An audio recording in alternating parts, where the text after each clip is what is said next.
Parashojmë që për 4 vjet të ndojmë një buxhet për 1 miliard euro, 120 milion euro nga to ja dedikojmë vetëm kryeqytetit. Nuk garantojmë që çdo shkollë e Kosovës për 4 vjet do të ketë mësim gjithëditor. Për 2 mandate absolutisht është e mundshme. Po mësimi gjithëditor është projekti më i madh në të cilin do të japim energjinë tonë. Parashojmë që për 4 vjet të ndojmë një buxhet për 1 miliard euro të dedikuar për mësimin tërditor në gjithë Kosovën. 120 milion euro nga to ja dedikojmë vetëm kryeqytetit për shkak se kryeqyteti është duke e implementu reformën.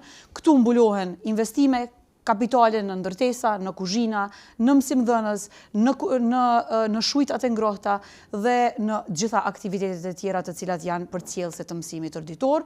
Mendojmë që kjo është aq e nevojshme sa që të jetë prioritet. Ne nuk garantojmë që çdo shkollë e Kosovës për 4 vjet do të ketë mësim gjithëditor, po gjithsesi për 2 mandate absolutisht është e mundshme dhe unë mendoj që Kosovës dhe secili nxënës e meriton mësimin gjithëditor për shkak se janë kushte të barabarta brenda shkollës të cilat duhet t'i gëzojnë secili fëmijë i Kosovës. Automatikisht parashojmë ngritje të cilësisë në të gjitha aspektet. Është projekt shumë serioz, duhet qasje serioze gjithëpërfshirëse, na duhet përkrahja e prindërve, përkrahja e stafeve shkollore. Për këtë parashohim që t'i mbështesim edhe mësuesit, jo vetëm me trajnime, po edhe me digitalizim të shkollave, kurrikul digjitale, edhe me gjitha mjetet konkretizuese aty.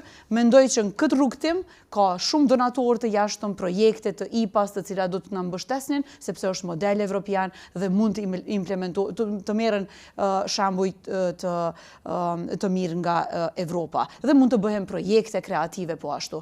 Kjo e nxit edhe konkurrencën edhe do ta përmirësoj performancën e nxënësve tonë në përkara ndërkombëtare, padyshim edhe në PISA dhe në çdo konkurrencë tjetër.